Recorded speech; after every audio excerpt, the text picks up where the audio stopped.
Good evening, and thank you so much for joining us on today's edition of continued discussion around Constituency Development Fund in terms of management utilization to the Constituency Development Fund, an episode where we discuss in particular findings of the baseline study that was conducted by the Alliance for Community Action in Milanzi and Mazabuka constituencies in Eastern Province and Southern Province, respectively.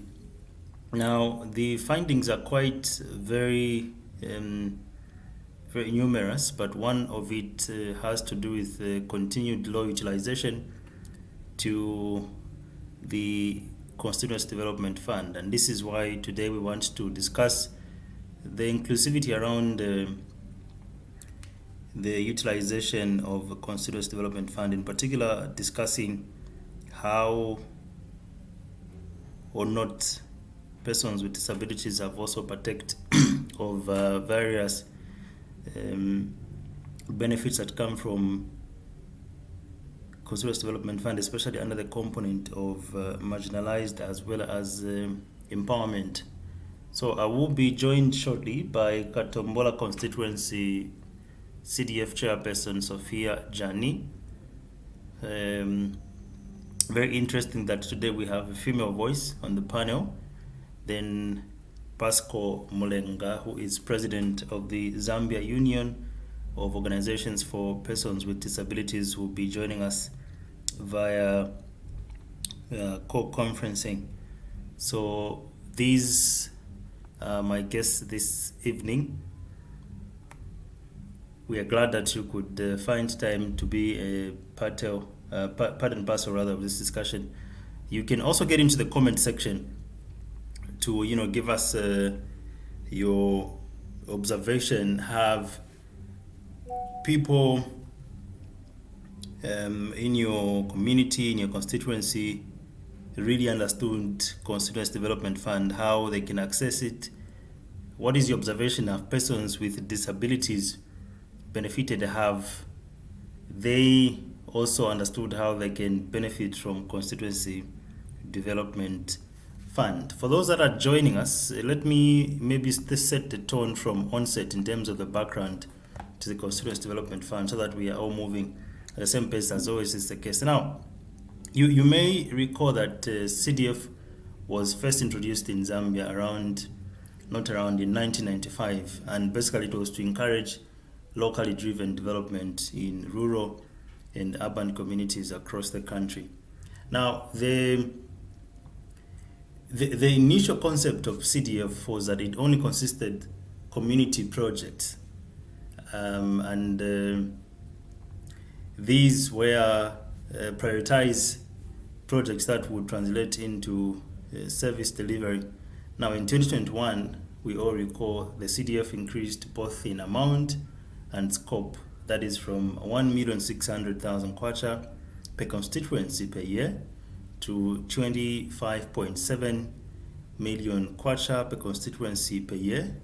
And we also saw the scope being expanded also by two components that included boarding secondary school and skills development bursaries, loans and grants for youths and women, in addition to community projects, like I said. So these were, the two components that were added.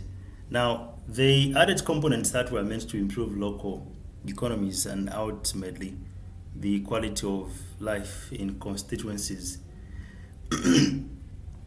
We all agree from onset that it is widely believed that the CDF has the potential to improve livelihoods and promote much needed community development, especially in rural development. Now, what we should all also agree, and this is what we've also been highlighting on this platform, is that while the equal allocation of resources was not entirely the ideal approach, the fund was still considered a tool that could generate local community interest and participation in public affairs and development. And so, however, continued centralized control of the fund through presidential and other directives and project choices, the short tenure of Office of Wide Development Committees, which is what we were discussing yesterday, and lack of remuneration for the WDC members, non-genderized community project identification might negatively affect the rate at which communities realize the envisioned benefits from the fund. And these are some of the findings of the baseline study that was conducted by the Alliance for Community Action with support from Diakonia, that is in Milanzi and Mazabuka constituencies. Now, before I bring in my guests, just to sort of build up from yesterday's conversation around the role of ward development committees in as far as management of the Constituency Development Fund is concerned, it will interest you that today we established that I think you know that the tenure of WDC members came to an end, should be last month. Now, some of the issues that were raised yesterday by my guest Jonathan Mata, which included what I just mentioned, lack of remunerations for ward development committee members. We've established today that in a ward called Simonga ward, all members have refused to contest elections in terms of zonal representation because of, they are saying members of the ward committee are the ones that do most of the work, but in terms of what they get in return, it's not really motivating them, and they have cited lack of remunerations to that to that effect. And so as we speak, Simonga ward does not have committee members because none has expressed interest based on the reasons that I have just mentioned. And this is an extension from what we just discussed yesterday. But today I want to take a focus on accessibility of the Constituency Development Fund. In particular, have people benefited, in this case, persons with disabilities. Let me invite Mr. Pascal Mulenga very shortly so that we get started into the discussion.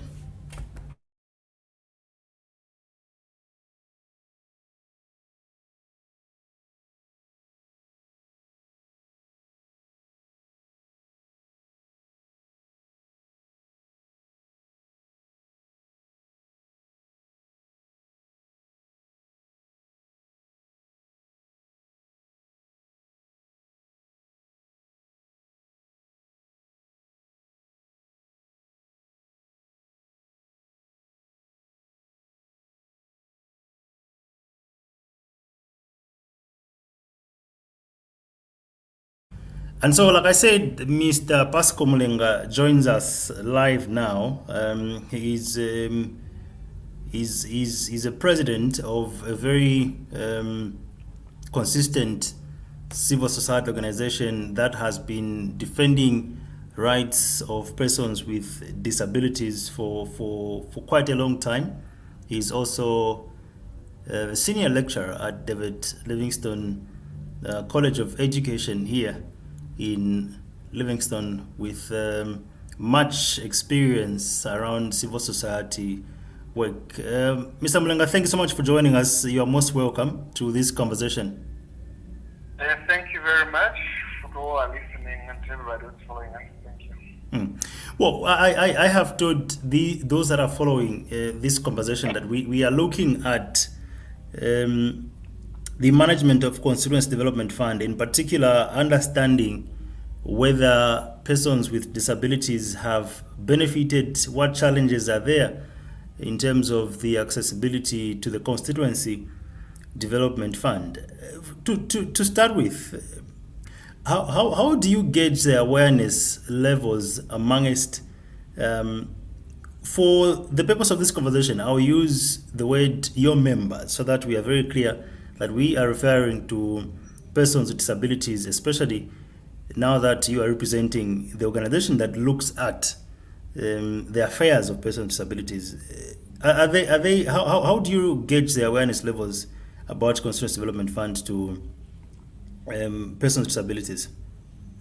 First and foremost, what I want to put across everyone who are following this program is that there is little or maybe no information given to persons living with disabilities, starting at the parliament level up to the, maybe we can say, branch level. The government of the day, even the previous government, they don't have that passion for persons living with disability to be considered that they can also contribute to the developing of the nation. Apart from them thinking that a disabled can only be helped in a vulnerability manner. And this has made even the people at district level or at the constitution level, constituency levels, we don't have a chairperson out of 115, up to 156 constituencies. We don't have a chairperson who is disabled, who has been appointed as a chairperson or commissioner for district commissioner, for chairperson, how do you call this, the chairperson for CDF. We don't have such person. They will just pick maybe at the ward level a person who is disabled to say they are part and parcel of us, to make us as if we are a bandwagon, which is very unfortunate. And yet we have got a lot of persons who are disabled who are more educated than some of the members who are, than some of the chairpersons who are running the CDF in this country. Well, it's very interesting that you are setting the tone, Mr. Mulenga. Now let's zero into the aspect of whether or not persons with disabilities have benefited. I recall vividly from 2022 up to last year. I think during the components of empowerment of the Constituency Development Fund, I remember Livingstone was focusing, and we're going to base our argument in Livingstone primarily, but obviously we'll try to, as much as possible, extend it. I remember the CDF committee at the time was calling for for cooperatives to submit their proposals in terms of wanting to benefit from the Constituency Development Fund. I had a discussion with the CDF chairperson later, by then Christopher Siamwenya, who mentioned that despite the CDF being very open to everyone, he expressed disappointment that there are no groups, traceable cooperatives from amongst persons with disabilities. What have you done as leaders to ensure that information around CDF reaches your members? First of all, as I said, I would like to talk as a district because I'm funding it, but for the sake of even those who are able to follow us outside the district, it's important that they should know that there's enough information information which I can even help in other constituencies. Mm. Well, the thing is, the CDF fund, you find that personally, the way I've analyzed, it's too much of partisan.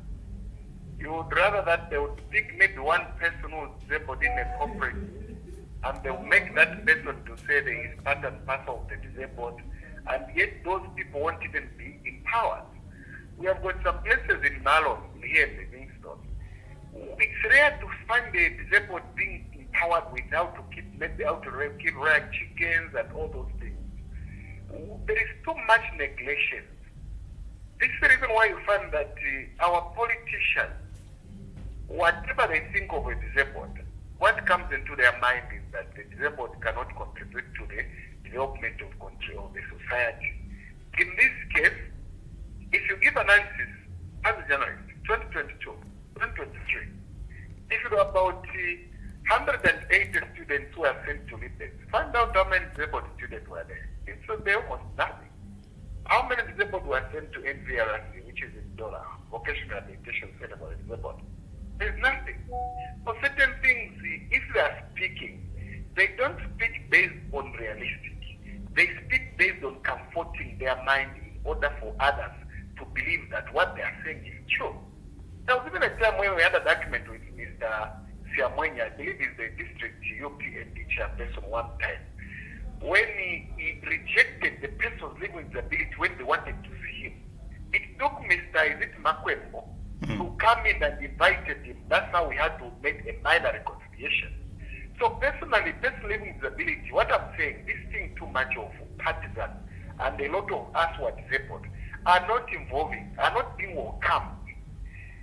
Not even this in Livingstone, even in other places where PF are running as the CDF committee members, whatever. Disabled, they think that they cannot contribute anything in the society because they think that it will be too much of a burden to them, which is very unfortunate. I mean, where do you think the problem is now? That clearly on paper, it's under the component of empowerment. It explicitly states marginalized groups and persons with disabilities. Marginalized in this case, women, persons with disabilities is very clear. But now that you are alleging cases of partisan politics here and there that are not favoring your members in this case, where do you think the problem is? The problem starts with the president. Being the president of the Republic of Zambia, was able to run this country. If he had appointed maybe 2 ministers with disability, or even nominated maybe 3 members of parliament who are disabled, it would have been something that even other people in various constituencies are going to be challenged. You get the point. You cannot tell somebody to do picturing or doing camera or even doing video shooting, whatever you call it, journalism, when no one has been trained or no one has been given an information on how to use on access the information bill, whatever you call it, ATI. The thing is, the president himself, apart from Dr. KK, has no passion for the disabled. Because if he had a passion for the disabled, we would have seen members of parliament being appointed who are disabled. We have got old people like Mufalari. Those guys, they would have been given maybe in foreign services to replace a disabled. There are some disabled who love UPND, just like we can have some disabled who love the PF and even UCA. So as a non-government organization, personally, the president has a problem together with the people that is together with them, based on the fact that, one, if our president has appointed even members of parliament, even permanent secretaries, imagine whenever the people see the person who's in wheelchair giving a speech as a permanent secretary, they see this blind person or someone with clutches giving information to the environment. People are going to be motivated, and even their children are going to be taken to school using CDF to say, wow, the presidents who have passed, apart from KK, the president like Mwanawasa, Chiluvasa, even Lungu, including the current our president, Mr. Mwanawe HH, they don't have passion for the disabled apart from writing things. So what we need is practice. We need things to be done practice, and if the environment is able to see, then we're going to appreciate. Look at this. I may be a bit terminating my answer to your question. 116 district commissioners, and according to the current preparing which they are pushing so that they want CDF or Constituent Development Fund, they also need to find the coordinators, maybe one of the members as DCD or district commissioner. They want also CDF commission to be part and parcel of the CDF committee members. But out of 116 district commissioners, we don't have a disabled. So what are we saying? We're saying all the politicians, whether it's ruling or opposition, they don't have passion for the disabled. I mean, I may tend to sort of disagree a bit. I know of certain commissioners that are disabled that have been given various, positions. I know in Livingston, for example, before the CDF committee was dissolved, Madam Catherine Kaseketi was the vice chairperson for the CDF after Mr. Christopher Siamwenya. I also know various individuals with disabilities that have been given positions. I haven't yet verified whether there are, Yeah, I know where you're going. But then listen, Mr. Mulenga. What I also want to find out from you is how best do you think CDF information should or will reach persons with disabilities, bearing in mind that we have various categories of disabilities, others with visual impairments, others, hearing, all these. How best do you think information around CDF, and it's very sad that even 2-3 years after implementation, and I'm talking about the 3 years of the UPND, the 2 years of the UPND under Constituency Development Fund, we are still talking about lack of access to information around this particular policy. How do you think information should be packaged in order that it reaches these different persons with disabilities with various disabilities? You know what? The first thing, we have got public media, isn't it? Like ZMBC, Times of Zambia, and everything. The best part is let them start sensitizing people in various angles or in various local languages out of the 7 languages. Because for any information, let's talk about, apart from our colleagues who cannot speak, those with hearing impairment problems. These others, you find that they are always, maybe they cannot even move. They are always listening to the radio and listening to the programs which are coming in. They're just busy listening to such things. So if the government had that passion to start sensitizing using these, even local stations, like here we have got some local stations in Livingston. We think maybe the base FM and others. It will be easy for people with disability to have passion. The way they have reached, they started when they were the previous government, when they were trying to sensitize people on social cash transfer. It started through sensitization. So if that sensitization thing, it would have been better. And what I have to tell the people and those who are listening, the government, is that one, it doesn't mean that when a person is disabled, then he's poor. No.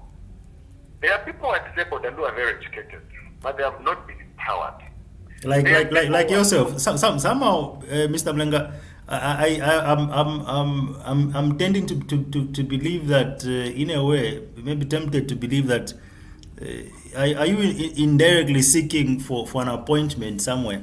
Because I mean, you are one of those educated. You are a senior lecturer. Are you also seeking probably that you should be considered some other time on a lighter note? No, you know what? There are people who are disabled who are more educated than me, who can be given such position. We have got some colleagues who are doctors, who are medical doctors in wheelchair, or maybe have got a problem with whatever. So it doesn't mean that when I'm talking like this, I'm speaking based on being appointed. I'm talking based on experience that I've had. You get the point, right? Sure. Let me give you, from the commissioners that we have seen, we have had about 4 commissioners, isn't it? We have seen John Chiti, my sister Christine Chama. Out of the 4 disabled, if you give analysis, only 1 disabled has got a degree. The rest are grade 12.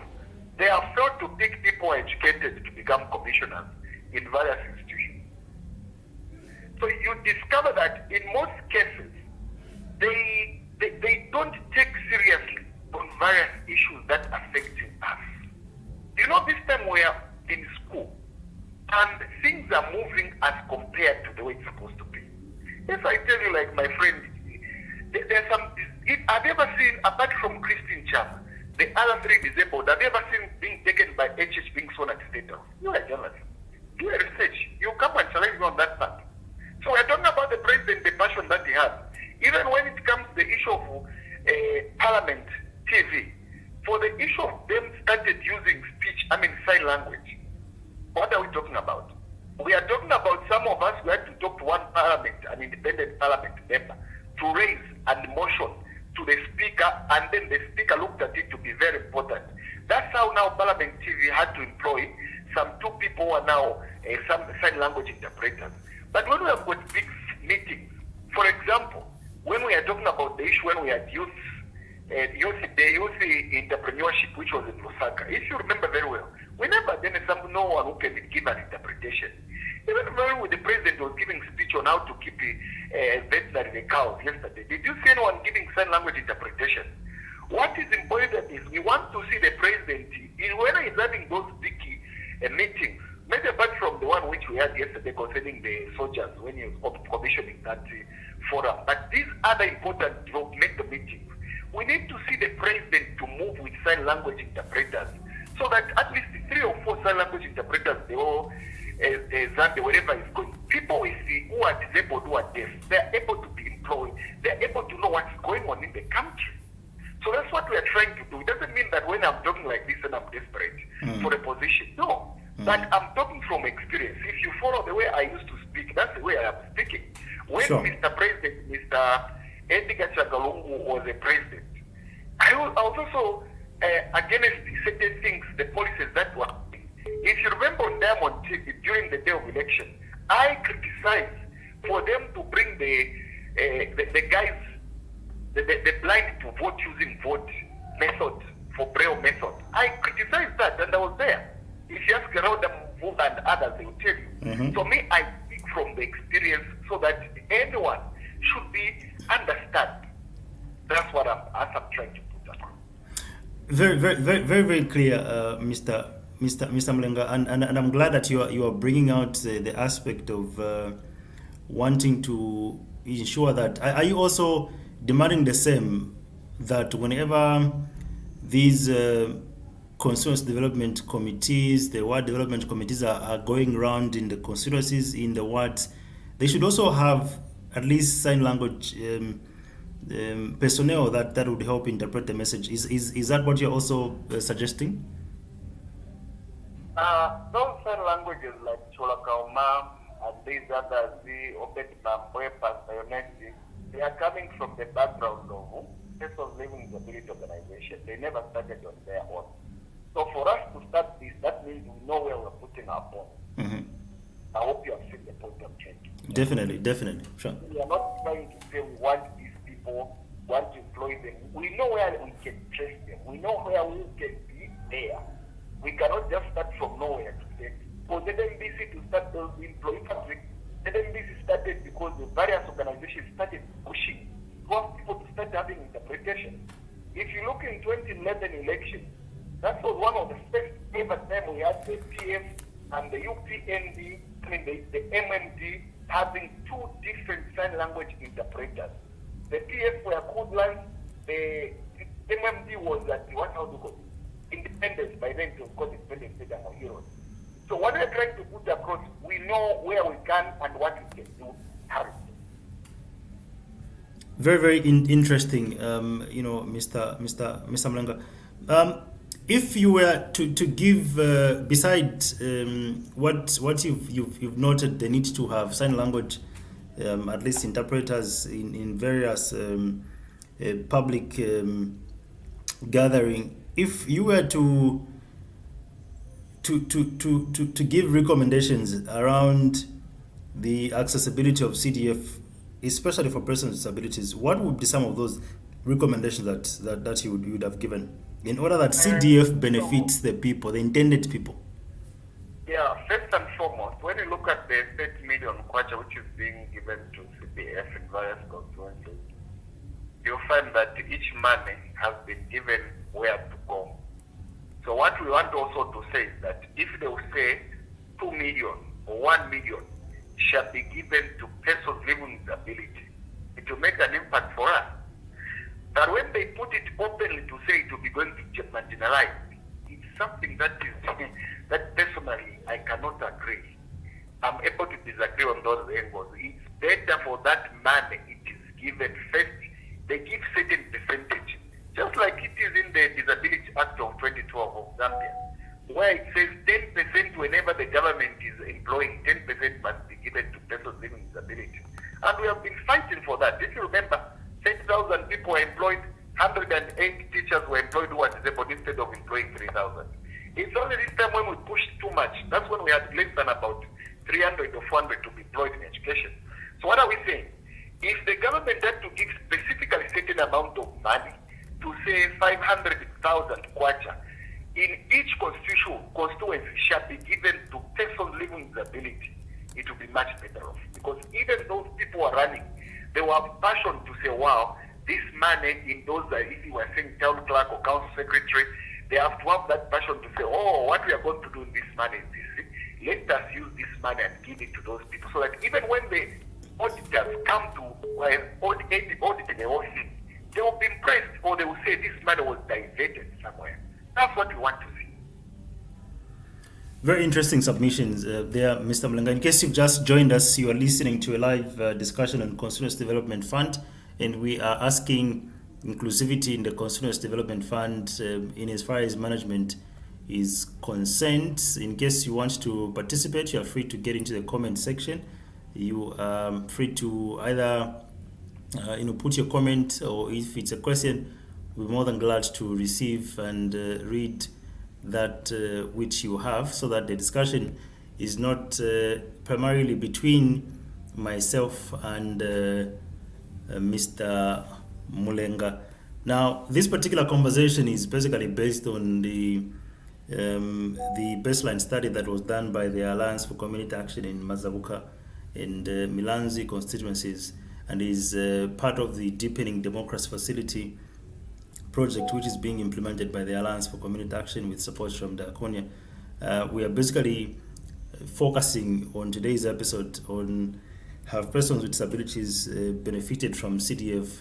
Now, in case you missed part of the discussion so far, Mr. Mulenga has highlighted that accurate information still seems to be a challenge, hence the low utilization to the Constituency Development Fund. Do you think CDF in its purpose is a very well-intended tool for development in communities, Mr. Mulenga? Well, it depends on that part. I won't speak like a Zeb, but I'll speak like a Zambian citizen. Sure. It will depend on who are involved in it. You'll find that in various districts where maybe UPND is not powerful, the district commissioners do have a lot of argument with members of parliament. You have come across that, isn't it? You find that some members of parliament want to do this, then the district commissioner may not come to commission on this and that. So what is more needed is that, and you have seen now what is happening, to be saying district commissioner should be part and parcel of district, should be part and parcel of CDF. So I, for one, it depends where this money is coming from and how is it being distributed and which part of area and how popular. If, for example, UPND is popular in Southern Province and the Western plus Northwestern, it's either the district commissioner may not have enough influence. But while we have seen a situation as a non-governmental organization where we meet with other friends who are in other CSO, community societies organization, you discover that there is a lot of argument between some MPs and even the members of parliament, even the district commissioners. But here, it's rare maybe the district commission to have an argument with the current members of parliament who's there, Prime Minister. Is it Skumba? Yes. Because these are normalities. That man is appointed by the president. But even when you take to places like maybe Kawambwa, Petauke, where there are members of parliament who are independent and the opposition, there will be such argument where members of parliament want to be controlled, who doesn't want to be controlled by the district commission. So these are things that you find that when they're even distributing some food, you may find that members of parliament may also come in his own area. And the problem that we have with the politicians, whether they are opposition or ruling party, a lot of politicians, they don't have passion to help Zambians. They have passion for themselves in order for them to become popular. Because if they have got passion to help Zambians, such things would have not been there. In most cases, you find that whenever we're having some problems in our country, even when something good has happened, they cannot appreciate to say we appreciate this which has happened. The moment they appreciate what other friend has done, it will be a problem. They will say, no, it's a wrong thing that they have done. So it's a problem that we have in politics. It's different from American politics, where you see if the bill has been passed, even the Republicans or Democrats are going to accept that bill, or the Lebanese or Socialist Party in Britain are going to accept it if it's an opposition, as long as the bill is suiting the environment. So those are the things that we need to see around in our country. As on our politicians, they have to work on it. Opposition and the ruling party, they have to appreciate each other. Very interesting. Are you in any way suggesting that maybe there is high, politicization to the CDF by members of the community, politicization of the CDF by some active politicians, or to some extent, in a way, also high infiltration in terms of, interest, especially when it comes to community projects? You and I know very well that community projects are driven by the people, and the president has repeatedly said CDF is for the people. Is CDF for the people, according to your observation so far, in terms of its implementation? There is too much politics in the CDF. That's why you find that a lot of people are benefiting partisans. Whether you go to PF places where the member of parliament is PF, they will try to do what it takes to support their members. And if you go to places where the independent member wants also to comfort his members, to give their contract and the corporate.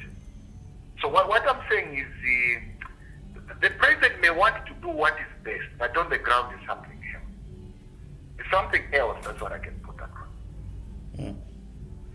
As we conclude, Mr. Mulenga, how best we are almost halfway into 2024, and this is a year where we've seen an unprecedented increase to the Constituency Development Fund to 30 million now, 600,000 kwacha. How best do you think its implementation should change in order that people benefit, or the intended individuals benefit? And in this case, I want you to summarize basically on how best now these persons with disabilities will be able to also benefit in various components of the Constituency Development Fund. And I want to also hear what you as organizations are doing to sort of change the narrative, especially around information dissemination. Well, when it comes to the issue of people benefiting, what is about this? I cannot hide you.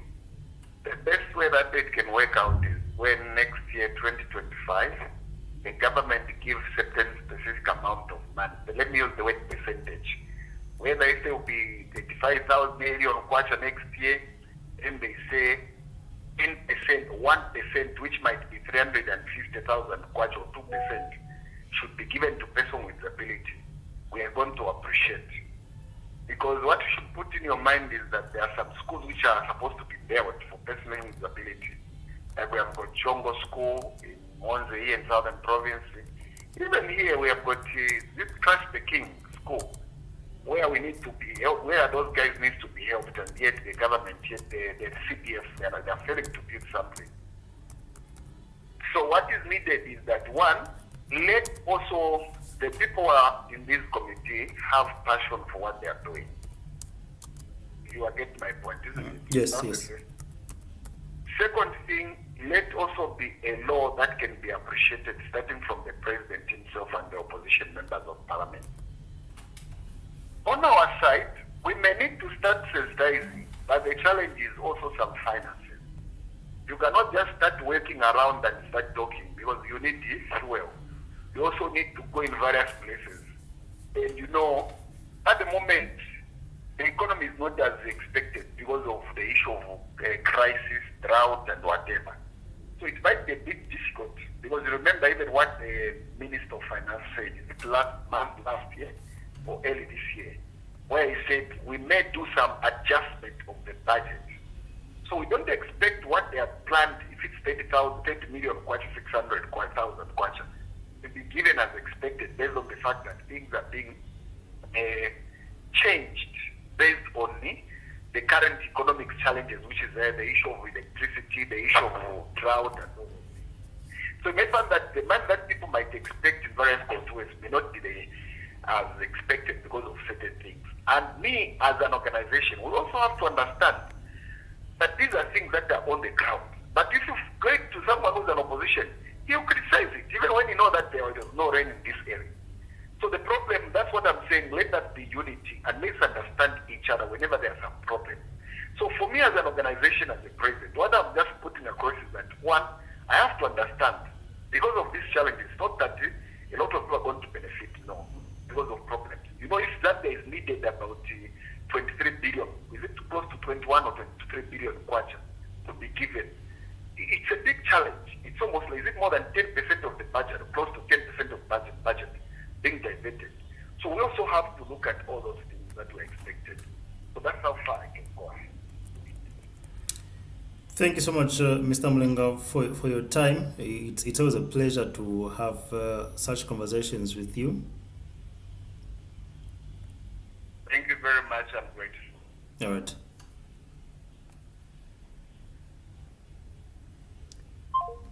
So I was talking to Mr. Pascal Mulenga, who is president of the Zambia Union of Organizations for Persons with Disabilities, weighing in on the aspect of inclusivity in the ongoing implementation of Constituency Development Fund. Quite numerous proposals he has mentioned, which are also aligning with what Alliance for Community Action did establish in Melanzi and Mazabuka constituencies under the baseline study of the Constituency Development Fund. And so one of the findings really to this particular study, in case you've not yet come across the document, borders around lack of accurate information in as far as CDF information is concerned. Now, what exactly is the issues that there is lack of accurate information on the purpose and scope of the fund, its legal framework, that including the CDF guidelines, because we've also noted, we can actually even take it back from the conversation that we've had around the Constituency Development Fund, that in certain cases, some members of the ward committee, some members of the CDF have not fully understood some of the content of the CDF guidelines, and so this then raises concerns of implementation in terms of inefficiencies. And the study also has established that implementing measures to level the procurement playing field for local contractors will promote inclusivity and local empowerment with CDF funded projects. So these are some of the findings, as well as the solutions to the implementation of the Constituency Development Fund. I'll be very, very grateful if at all you have a submission, you have a question, you can put it down. We were supposed to be joined by Katombola constituency CDF committee chairperson, Madam Sophia Jani. It seems she's unable to be with us. We're trying to get in touch. It seems she's not in good connectivity, but we'll be very grateful probably next time when we will be able to approach her again for another engagement. But tomorrow is the last episode under these discussions, and so please let's also find time to be there tomorrow so that we can conclude the episode together. But we are hopeful that possibly with support from the Alliance for Community Action and its partners, maybe we may need to extend the conversations. But tomorrow is the last episode. Otherwise, we would love to thank you for finding time to be with us, and also in particular thanking Mr. Pascal Mulenga, President of the Zambia Union of Organizations for Persons with Disabilities, for finding time to be with us. And so we also want to thank the Alliance for Community Action for facilitating this particular conversation. We meet tomorrow same time.